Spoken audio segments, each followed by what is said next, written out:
SIR करने की जो टाइमिंग है, क्या ये चुनावों के दौरान ही देखी जाती है? क्योंकि इस वक्त माना जा रहा है पंचायत चुनाव से पहले ही प्रक्रिया अपना रहा है चुनाव आयोग। नाम मतदाता सूचियों में जुड़ते तो रहे हैं, लेकिन नाम काटे जाने से यहाँ जो अधिकारी हैं वो परहेज करते रहे हैं अब तक। इस समय पूरे उत्तर प्रदेश में जो मतदाता सूची है उसका सर्वे का काम चल रहा है। सही गलत पर अपनी रिपोर्ट उन्हें 29 सितंबर तक देनी। राज्य स्तर पर उनके लिए एक सूची सौंपी है जो एआई से निकाली गई है। अगर आधार कार्ड सेम है तो 3 जगह से कट हो जाएगा, एक ही जगह रहेगा। 1.25 करोड़ के मतदाता से चिन्हित किए गए हैं जिनके नाम एक से अधिक जगहों पर हैं। उत्तर प्रदेश में आप इसके राजनीतिक परिणाम क्या देखते हैं? मशीन से जो रीड हो सके वो मशीन रीडेबल हमको डाटा चाहिए। वो कह रहे हैं कि भाई एआई से आपने सेलेक्ट किया, एआई का इस्तेमाल हम भी कर सकते हैं और हम उसमें देखेंगे कि आपने कितने तक सही किया है। क्या उत्तर प्रदेश में भी बिहार की तरह एसआईआर का मुद्दा राजनीतिक तौर पर जोर पकड़ने वाला है? ये सवाल इसलिए हम पूछ रहे हैं क्योंकि उत्तर प्रदेश में एक बार फिर से मतदाता सूची के पुनरीक्षण का जो काम बिहार में चल रहा है उत्तर प्रदेश में भी शुरू है। खत्म करने की मियाद सामने आ गई है और मेरे साथ मेरे वरिष्ठ सहयोगी अजीत बिसारिया जी जो न्यूज रूम की चर्चा में मौजूद हैं, उन्हीं की एक खबर के मुताबिक ये आंकड़ा बिहार में एसआईआर से प्रभावित लोगों से दोगुना भी हो सकता है। वहां करीब 60 से 65 लाख के बीच में मतदाता सूची में कई नाम है जी जो प्रभावित हो रहे हैं। उत्तर प्रदेश में अमर उजाला के पाठकों के लिए आपने जो खबर लिखी है 1 करोड़ से ऊपर ये आंकड़ा जाएगा। अब हम इस पर न्यूज रूम चर्चा करना चाह रहे हैं और सबसे पहले तो ये कि थोड़ा सा ये बताइए कि एसआईआर करने की जो टाइमिंग है, क्या ये चुनावों के दौरान ही देखी जाती है? क्योंकि इस वक्त माना जा रहा है पंचायत चुनाव से पहले ही प्रक्रिया अपना रहा है चुनाव आयोग। क्या बिहार में विधानसभा चुनाव है, उत्तर प्रदेश में पंचायत चुनाव है, कि क्या टाइमिंग से अगर हम शुरू करें ये इसी वक्त होता है? देखिए उत्कर्ष जी, पहले तो मैं अपने दर्शकों को और जो भी हमको देख रहे हैं सुन रहे हैं उनके लिए मैं नमस्कार कहूँगा जी। और इसमें महत्वपूर्ण बात यह है बिहार में और उत्तर प्रदेश में, बिहार में विधानसभा चुनाव होने जा रहा है और उत्तर प्रदेश में अगले साल अप्रैल मई में पंचायत चुनाव, जो त्रिस्तरीय पंचायत चुनाव है वो ड्यू है जी, ग्राम प्रधान से लेकर जिला पंचायत तक के। जहाँ तक हम लोग देखें कि उत्तर प्रदेश में नाम मतदाता सूचियों में जुड़ते तो रहे हैं, लेकिन नाम काटे जाने से यहाँ जो अधिकारी हैं वो परहेज करते रहे हैं अब तक, जो देखने में आया है। बड़े पैमाने पर यहाँ मतदाता सूचियों से नाम कभी काटने की योजना आयोग की ओर से इस बारे में निर्देश आज तक नहीं दिए गए। भाई जो शिकायत आती है जो बीएलओ स्थानीय स्तर पर वो कर दे जी। अभी जो मेरे राज्य निर्वाचन आयोग के सोर्सेज से बात हो रही है, उन्होंने हमको जो जानकारी दी है, इस समय पूरे उत्तर प्रदेश में पंचायत चुनाव के लिए जो मतदाता सूची है उसका सर्वे का काम चल रहा है। बीएलओ उस सर्वेक्षण कर रहे हैं। सही गलत पर अपनी रिपोर्ट उन्हें 29 सितंबर तक देनी है।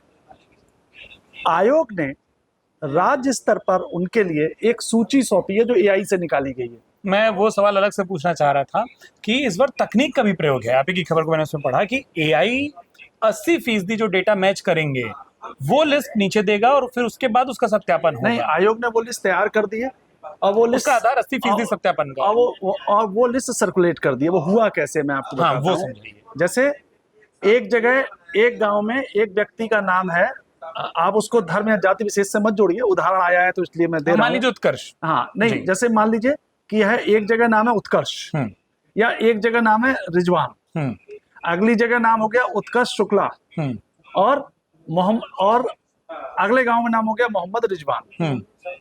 तो अब एआई क्या कर रहा है, ये देख रहा है उत्कर्ष के पिता का इनिशियल प्रारंभिक नाम और रिजवान के पिता का प्रारंभिक नाम, क्या वो भी सेम है, क्या उसमें भी 80% तक समानता है। जो रिजवान का 2 गांव में वोट है या उत्कर्ष का 2 या 3 गांव में 4 गांव में वोट है, तो जो पिता का नाम लिखा है उत्कर्ष के पिता और रिजवान के पिता, तो उन चारों गांवों में इनका या तीनों गांव में जितने भी ज्यादातर वोट है वो समानता है, उनमें नहीं है 80% तक। अगर 80% तक है, जैसे मोहम्मद रिजवान के पिता का नाम एक जगह जो है असगरी खान लिख दिया, एक जगह असगरी लिख दिया, एक जगह मोहम्मद असगरी लिख दिया, तो क्या ये 80% तक समानता आ गई। जब ये समानता आ गई तो उसको उन्होंने डाउटफुल कैटेगरी में रख दिया। इसका भौतिक सत्यापन होगा, इनका भौतिक सत्यापन होगा। इसका भौतिक सत्यापन के लिए उनका चारों का आधार कार्ड देखा जाएगा। अगर आधार कार्ड सेम है तो 3 जगह से कट हो जाएगा, एक ही जगह नाम रहेगा। रहेगा। और जो हमारे आयोग के सोर्सेज बताते हैं कि इस तरह जो एआई ने चिन्हित किए हैं वो करीब करीब 10%, यानी यूपी में 12 करोड़ मतदाता हैं पंचायत चुनाव के लिए, उनमें 10% यानी मान लीजिए 1 करोड़ 20 लाख सवा करोड़ के मतदाता आसपास। 1.25 करोड़ के मतदाता से चिन्हित किए गए हैं, जिनके नाम एक से अधिक जगहों पर हैं। मैच कर रहे हैं 80%। मैं 80% मैच कर रहा हूँ और एक से ज्यादा मतदाता सूचियों में उनके नाम दर्ज है, यानी कहना चाहिए एक से ज्यादा ग्राम पंचायतों में उनके नाम वोट है। हैं, हाँ। इनका मिलान किया जाएगा। अजीत जी, आप समाजवादी पार्टी को भी बखूबी कवर करते हैं। मुझे बिहार की वो रैली याद आ रही है, और आज जब हम पूरी चर्चा कर रहे हैं तो बिहार में उस रैली का समापन भी है राजधानी पटना में, जहां पर उत्तर प्रदेश में प्रमुख विपक्षी पार्टी समाजवादी पार्टी के राष्ट्रीय अध्यक्ष अखिलेश यादव गए थे, और उन्होंने ये बात कही थी मीडिया से बात करते हुए कि ये पहले बिहार में करेंगे, फिर उत्तर प्रदेश में करेंगे, और फिर वो तो उस बात को आगे भी ले गए। उन्होंने सार्वजनिक मंचों पर कहा कि पहले ये आपका वोट का अधिकार छीनेंगे, फिर राशन का अधिकार छीनेंगे, फिर घर का अधिकार छीनेंगे। ऐसे वक्त में चुनाव आयोग जो उत्तर प्रदेश में अपनी प्रक्रिया को करने जा रहा है, जब इस पूरे मसले पर एक राजनीतिक तनाव या राजनीतिक मुद्दा बनकर हमको एसआईआर का मुद्दा एक राजनीतिक मुद्दे के तौर पर दिखाई दे रहा है, उत्तर प्रदेश में आप इसके राजनीतिक परिणाम क्या देखते हैं? देखिए, सबसे पहली बात तो मुझे जो उत्कर्ष जी कहनी है कि ये अमर उजाला ने जब इस खबर को प्रकाशित किया तो उसके बाद ये चीजें जो है सत्ता पक्ष के भी और विपक्ष के भी, हाँ। जो उनके समर्थक हैं, जो उनके कार्यकर्ता हैं, उनके जहन में ये बात आई। बड़े बड़े नेता, संजय सिंह का वर्जन आया आपकी खबर के बाद। हाँ, उनका वर्जन आया कि भाई यूपी में 1 करोड़ के ज्यादा लोग, ज्यादा मतदाता काटने की बात कर रहे हैं। हम और भी लोगों से आज ग्राउंड पर भी बात करने वाले हैं, उनके भी वर्जन हम कोशिश करेंगे इस पर लेके वो जी, जी, प्रतिक्रिया क्या देते हैं। देखिए, समाजवादी पार्टी इस मामले को अगर 1.25 करोड़, आप देखिए बिहार में आंदोलन चल रहा है जी, बिहार के आंदोलन में समाजवादी पार्टी भी है, अखिलेश यादव जो है वो लगातार उस पर अपना बोल रहे हैं, विरोध कर रहे हैं, संसद में भी बोल रहे हैं, संसद के बाहर भी बोल रहे हैं। आप लोगों ने देखा ही जिस तरह से प्रदर्शन में जो है उन्होंने हिस्सा लिया। सत्ता पक्ष विपक्ष दोनों बोल रहा है, भाजपा उसका काउंटर नैरेटिव दे रही है, मतलब ये मुद्दा सियासी मुद्दा भी हो गया है। ये सियासी मुद्दा है। और ये यूपी में भी जब ये पंचायत चुनाव का मामला जो है ये जो चल रहा है, समाजवादी पार्टी जिन वोटों को, जो मुझे समाजवादी पार्टी के सोर्सेज बता रहे हैं लखनऊ से लेकर दिल्ली तक, वो बता रहे हैं कि अगर उत्तर प्रदेश में इन्होंने इतने बड़े पैमाने पर वोटर लिस्ट को के साथ एक 1.25 करोड़ मतदाता आज तक नहीं हटा है। अगर इतने मतदाता इतना अगर ये अभियान चलाकर और ये काटेंगे तो इनका कारण इनको बताना होगा।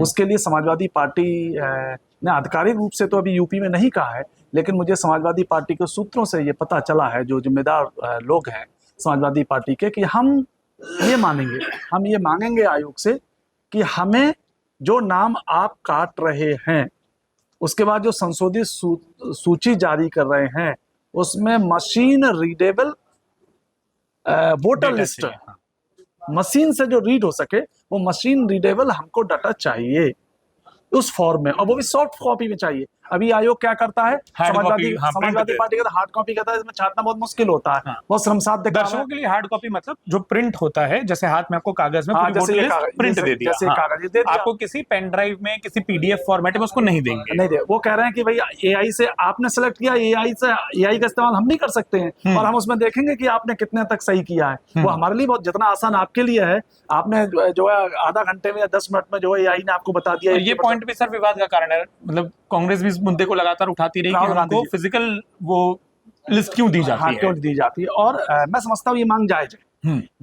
अगर आप किसी चीज का वेरिफिकेशन जो है सॉफ्टवेयर से, एआई से कर रहे हैं, तो विपक्ष को भी वो मौका दीजिए जिससे वो एआई या उस सॉफ्टवेयर का इस्तेमाल करके, क्योंकि सॉफ्टवेयर तो किसी एक का है, ठीक बात है, वो तो कोई भी इस्तेमाल कर सकता है, तो वो उसे देख लें कि इतना सच है। और इतनी ट्रांसपेरेंसी आयोग को रखनी चाहिए। एक आखिरी सवाल सर, क्योंकि आपकी खबर पर लौटता हूँ अब।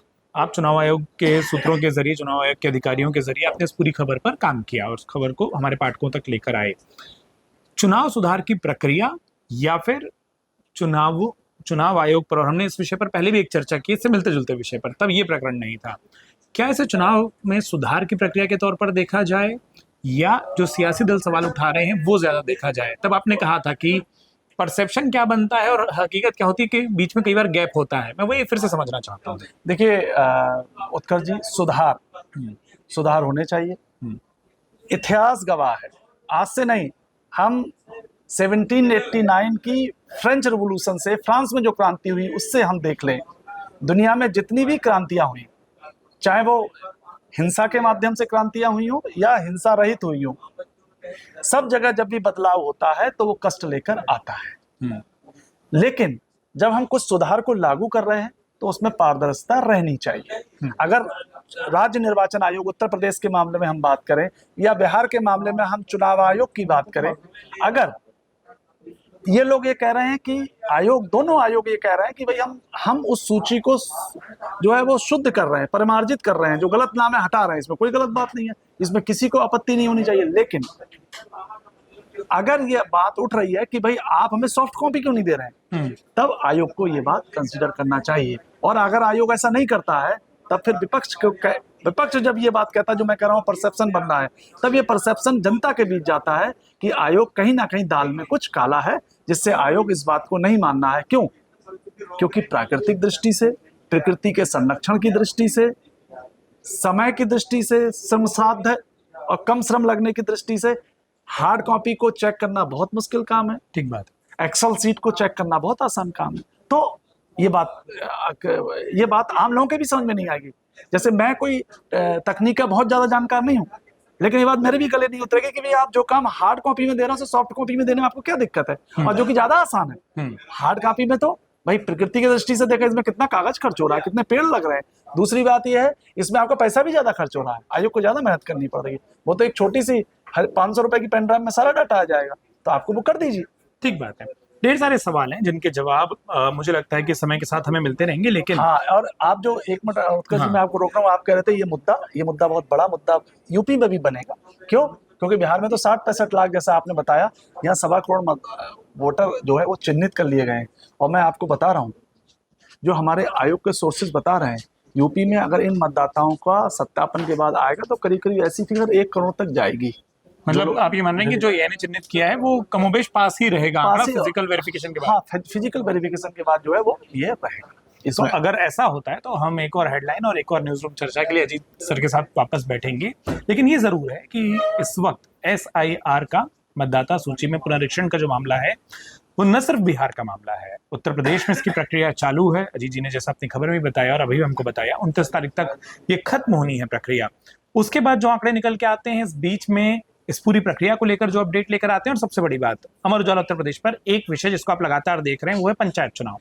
पंचायत चुनाव से जुड़ी तमाम अपडेट्स के लिए भी हम अजीत सर के साथ इसी तरीके से, चाहे वो न्यूज रूम चर्चा हो, चाहे वो अलग तरीके से अपडेट्स हो, वो लेकर आते रहेंगे। फिलहाल आपने अपना वक्त दिया, इसके लिए आपका और तमाम हमारे दर्शकों का इस पूरे विषय से जुड़े रहने के लिए।